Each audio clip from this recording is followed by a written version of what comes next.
Hola a todos, bienvenidos a nuestro programa Al Filo del Misterio.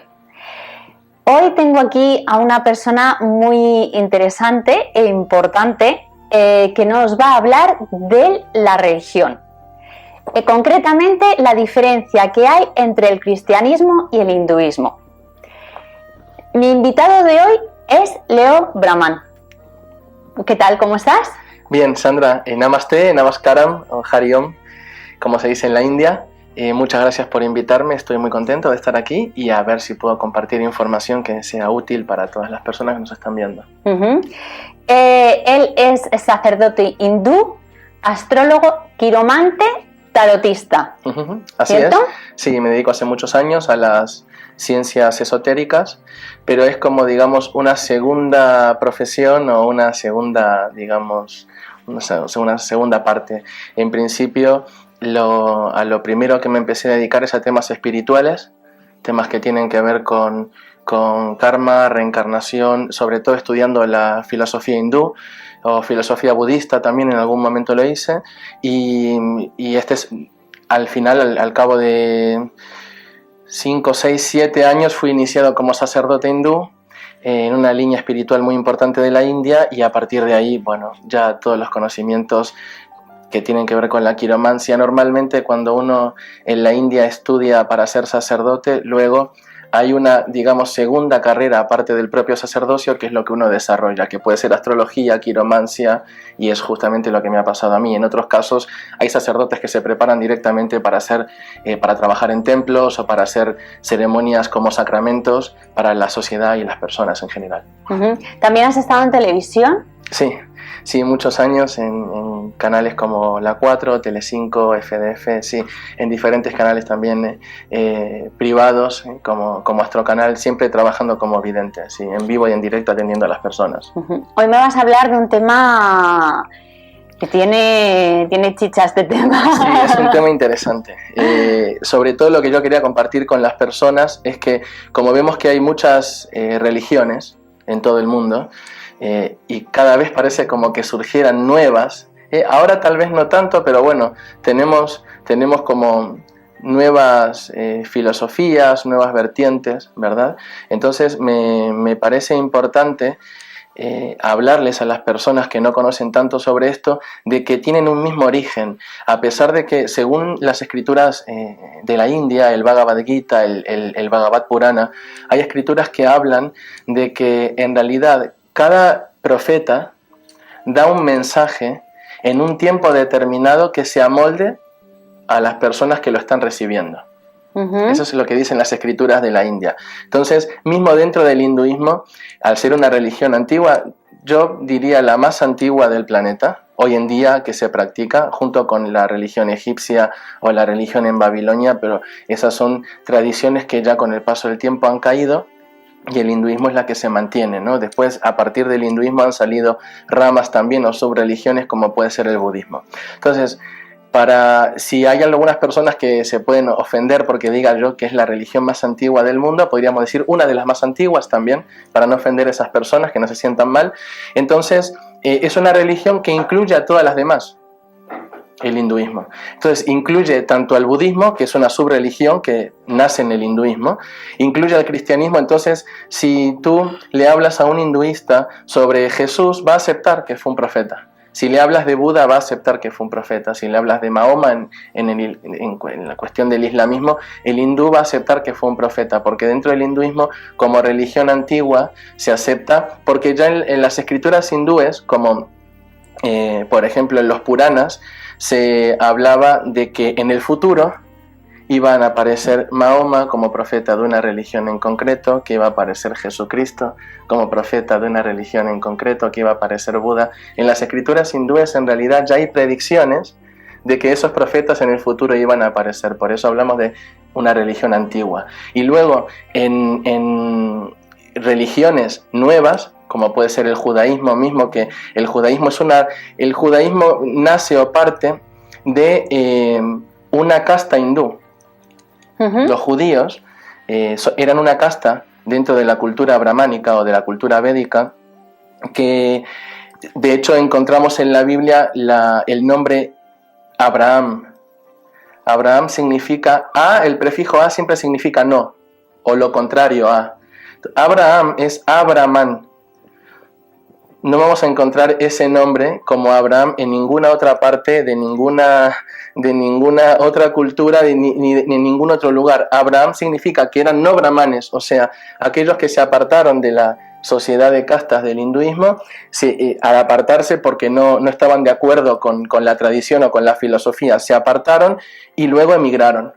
Y de ahí sale la palabra Abraham como no brahmanes, no aceptamos eso y nos vamos. Entonces, ¿estaría mal dicho? ¿O? No, bueno, luego también los cambios de palabras con el paso del tiempo van surgiendo también. Hay uno de los temas que voy a tocar ahora, en donde lo vamos a ver también, como por ejemplo la palabra original que representa a Dios es Krishna. Uh-huh. Luego los griegos lo escucharon y dijeron Christas, lo pronunciaban de esta manera, y luego los romanos Cristo. Con el paso del tiempo las vocales fácilmente van cambiando. Por ejemplo, también tenemos en el hinduismo la palabra Puri, uh-huh, como Jagannath Puri. También tenemos Kanchipuram en el sur de India, un lugar sagrado. Kanchipuram, Puram, pueblo. Puri es pueblo y Puram, pueblo. Tenemos Pauli en griego. Y luego en el cristianismo, o digamos de la parte romana, ¿verdad? Todos los idiomas que tenemos que ver con la parte latina, Puri o Puram, Pauli, griego, y nosotros en castellano, pueblo. uh-huh. Entonces esto se va dando casi constantemente, se van cambiando vocales y van cambiando las palabras con el paso del tiempo, pero esto desde que la tierra es tierra o desde que el mundo es mundo, como se dice. ¿Podemos decir que el hindú es la primera religión que hubo o...? Sí, es la primera religión que hubo porque en un principio era una primera religión en la Tierra, en el planeta Tierra.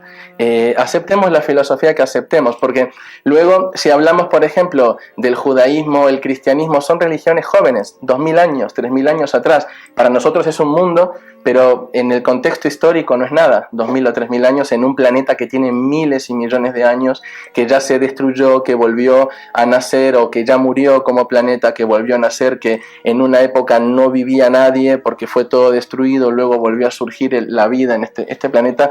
Básicamente, aceptemos la teoría que aceptemos, según científicos o según religiones o filosofías, todo va a parar a esto. Entonces, como yo lo que quería comentar también un poco contigo, compartir con las personas, era los paralelismos que hay entre religiones antiguas y religiones nuevas, porque las religiones nuevas, como digo, el cristianismo, el budismo, han ido tomando estas bases de historias y de religiones antiguas como el hinduismo, también cosas de las que voy a contar. Yo lo hablo como sacerdote brahmana hindú y entonces yo me baso en esta filosofía, no porque las demás, por ejemplo, en Babilonia también existían estas historias, estas también he leído mucho sobre que las mismas historias o parecidas a las que vamos a nombrar del Antiguo Testamento, del Nuevo Testamento, de las escrituras hindúes, también las hablaban, por ejemplo, las leyendas o mitología vikinga, por ejemplo, también, las leyendas o los escritos o la tradición oral de los mayas también.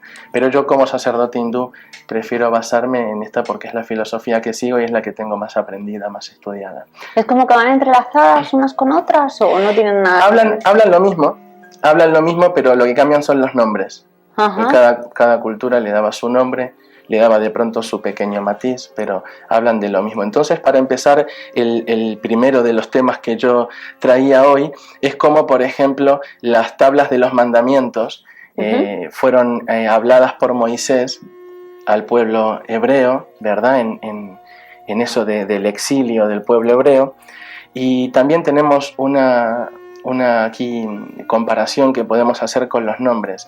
En la cultura de la India antigua, que se habla de cuando el planeta de pronto tenía, estamos hablando 15.000 años atrás, 20.000 años atrás, hay un ser que aparece en la India que es Manu, que es el progenitor, dentro del hinduismo el progenitor de la humanidad, uno de los progenitores, la persona de donde nace una gran parte de la humanidad. Entonces, volvemos a lo mismo, Manu es en la India, Minos, luego en la cultura griega y luego Moisés. ahí cambia bastante el nombre, de Manu a Minos a Moisés, sí, pero vemos que la inicial es la misma y que más o menos la vibración de Manu, Minos, Moisés más o menos se mantiene.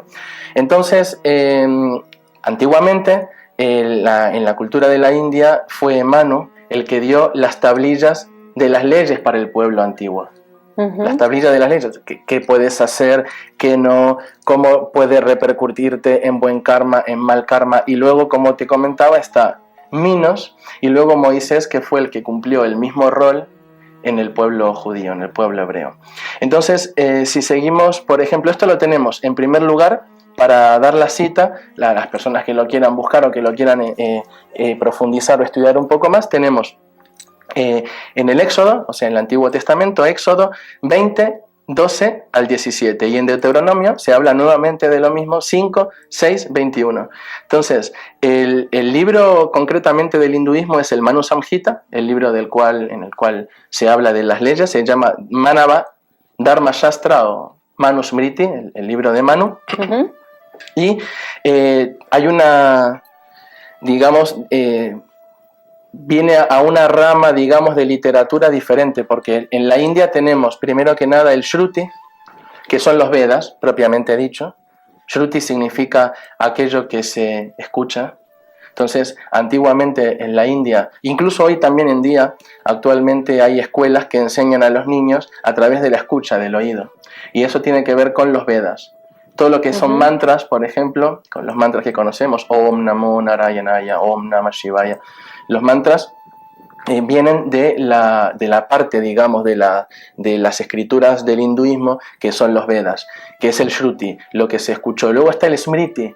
Smriti es lo que se recuerda. Smaranam es la palabra recordar en hindú, en sánscrito antiguo, Smaranam. Y entonces Smriti viene de Smaranam, que es lo que se recuerda. Cuando hablamos de lo que se recuerda, entran las historias como los Puranas, el Ramayana, el Mahabharata, y dentro del Smriti está el Manava Dharma Shastra, que es lo que habla el libro, la escritura que habla de las leyes de Manu. Entonces, en estas leyes de Manu, por ejemplo, tiene 2648 versos.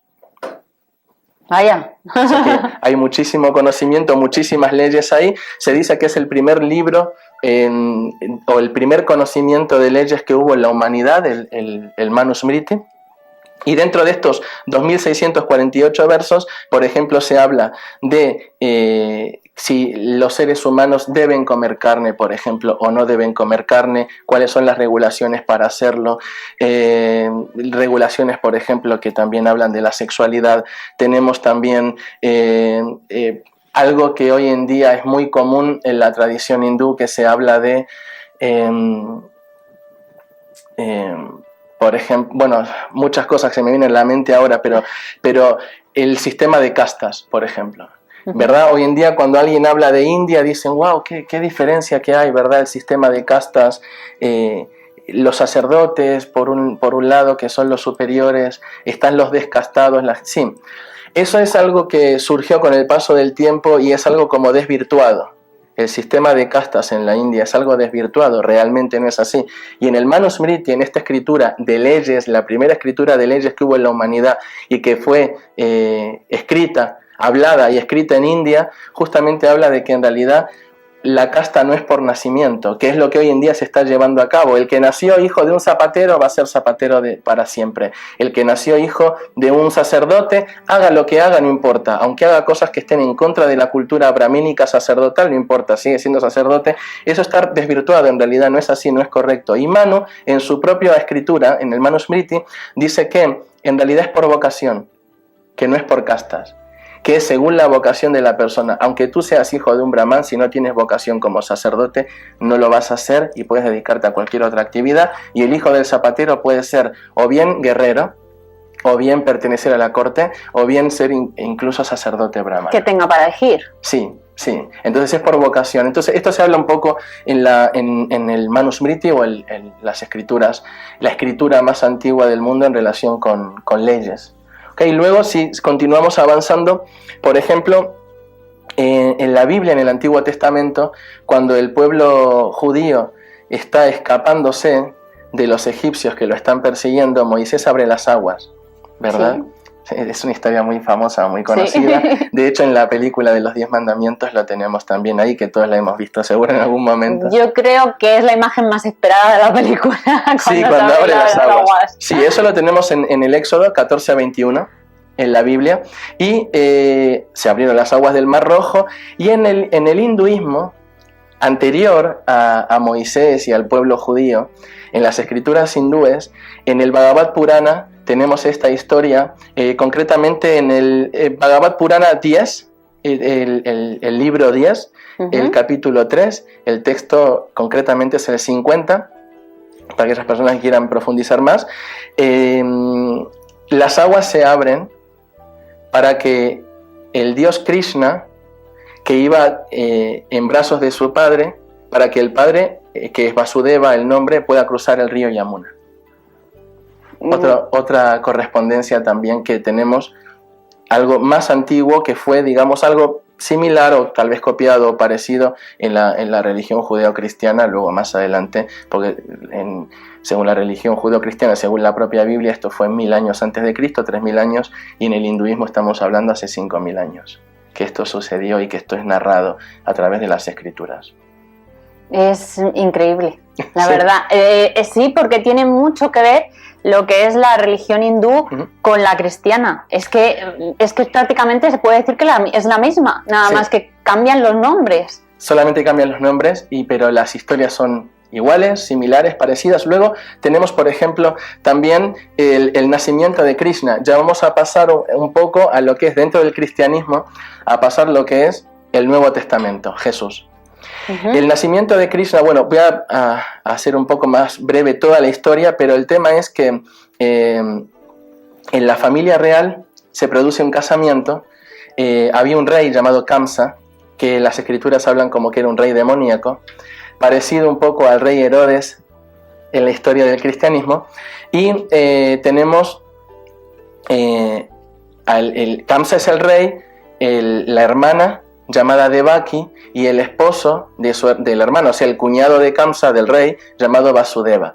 Entonces, ellos se casan, Devaki con Vasudeva se casan, y es costumbre en la India que cuando la hermana se casa, el hermano la lleva en su carro, en su carroza, ¿verdad? Tirada por caballos, la lleva a su casa, a su lecho nupcial, ¿verdad? Con su marido. Entonces, en ese momento, mientras el rey Kamsa va tirado por sus caballos en el carro, escucha una voz del cielo presagiando, diciendo: Kamsa, eres un tonto, eres estúpido, porque tú estás llevando a tu hermana recién casada, pero justamente uno de los hijos que esta hermana tuya tenga, con Vasudeva, con su marido, es el que te va a matar a ti, porque es el rey verdadero, tú no eres el rey.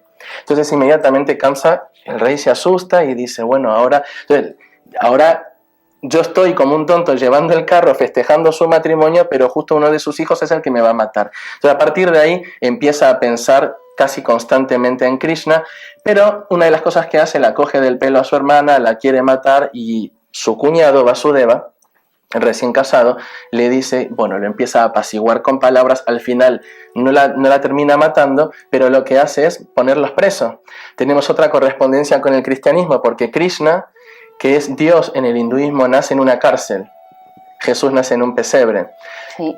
En los dos casos se anunciaba que un rey está naciendo, pero de casualidad, o digamos causalidad, pero un rey, que es Jesús, nace en un pesebre, en un lugar que no es para un rey, no estaba en un lecho, ¿verdad?, en un palacio. Y Krishna, que también es un rey, incluso Dios en el hinduismo, nace en una prisión, en una cárcel. Krishna nace después de 6 hermanos que son matados, porque claro, Kamsa, el rey, los pone presos a su hermana y a su cuñado, y cada vez que ella da a luz a un bebé, él los va matando a los primeros 6, hasta que el 7º, Krishna, Dios, lo transfiere al vientre de otra mujer en otro lugar de la India, en Vrindavan, eso era en Mathura, y ese era el 7º hijo, y el 8º hijo es Krishna. Se considera que Krishna es el 8º hijo entre Vasudeva y Devaki.